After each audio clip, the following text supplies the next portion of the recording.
കൊച്ചി തുറമുഖത്തിന്റെ സൃഷ്ടിയുമായി ബന്ധമുള്ള വാസ്കോ എന്ന ബോട്ട് യുവത്വത്തിലേക്ക് മടങ്ങുകയാണ്. ആക്രിവസ്തുവായി വിറ്റ ബോട്ടിനെ സിത്താര ബോട്ട് യാർഡിന്റെ ഉടമസ്ഥരാണ് പുതുക്കിപ്പണിത് സംരക്ഷിക്കാൻ തീരുമാനിച്ചത്.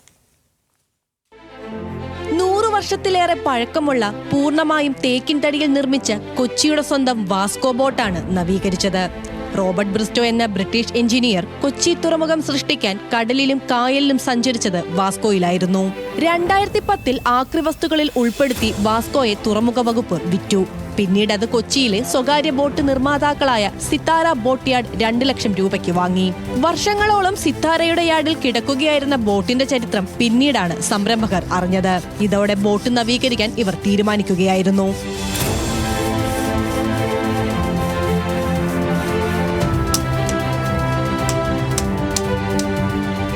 ഞങ്ങൾ പഴയ ഷിപ്പ് ബോട്ടുകൾ ഇങ്ങനെ പർച്ചേസ് ചെയ്യുന്നുണ്ട്, പഴയത് പൊളിക്കാൻ വേണ്ടി. അപ്പോൾ അങ്ങനെ പോർട്ടിൽ ഇത് ലേലം വെച്ചപ്പോൾ ഞങ്ങൾ പോയി കാണുകയും എടുക്കാനുള്ള തീരുമാനം ഉണ്ടാവുകയും ഞങ്ങൾക്കിത് ഞങ്ങളുടെ റേറ്റിൽ ഇത് പാസ്സായി കിട്ടുകയും വന്നു. അങ്ങനെ ഇത് ലോഡ് ചെയ്യാൻ വേണ്ടി അവിടെ ഞങ്ങൾ ഇതൊരു ലോറിയിൽ കയറ്റിയാണ് ഇത് കൊണ്ടുവന്നത്. ആ സമയത്ത് അവിടെ നിന്ന ജോലിക്കാരാണ് ഞങ്ങളോട് ഇതിൻ്റെ പ്രാധാന്യത്തെപ്പറ്റി പറയുകയും ഇത് ഇത്രയും വാല്യൂ ഉള്ള സാധനമാണെന്ന് മനസ്സിലാക്കി. 26 അടി നീളവും 7 അടി ഉയരവുമുള്ള വാസ്കോ നിർമ്മിച്ച വർഷം വ്യക്തമല്ല. 12 പേർക്ക് സഞ്ചരിക്കാനാകുന്ന ബോട്ടാണിത്. 1920 റോബർട്ട് ബ്രിസ്റ്റോ കൊച്ചിയിൽ കപ്പലിറങ്ങുമ്പോൾ സ്വീകരിക്കാൻ ഉദ്യോഗസ്ഥർക്കൊപ്പം വാസ്കോയും ഉണ്ടായിരുന്നു. തുറമുഖ നിർമ്മാണത്തിനുള്ള സർവേ നടത്താൻ റോബർട്ട് ബ്രിസ്റ്റോ ഉപയോഗിച്ചത് ഈ ബോട്ടായിരുന്നു.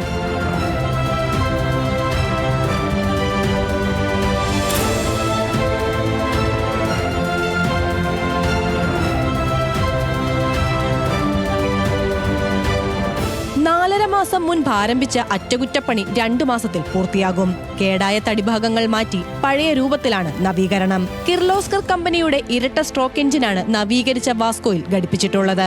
നവീകരിച്ച ശേഷം ബോട്ട് തോപ്പുംപടിയിൽ സ്ഥാപിക്കും. 10 ലക്ഷം രൂപയാണ് ബോട്ട് നവീകരിക്കാൻ ചെലവായത്. ചരിത്രത്തെ കൂട്ടുപിടിച്ച് കച്ചവടത്തെ മാറ്റി നിർത്തുകയാണ് കൊച്ചിയിലെ സിത്താര ബ്രദേഴ്സ്. ബ്രിസ്റ്റോ സാഹിബിന്റെ വാസ്കോ ബോട്ടിനെ എല്ലാവർക്കും കാണാം, കൊച്ചിയിൽ വന്നാൽ മതി. അരുൺ ഹുണികനൊപ്പം ഷീന മാർട്ടിൻ, ന്യൂസ് മലയാളം, കൊച്ചി.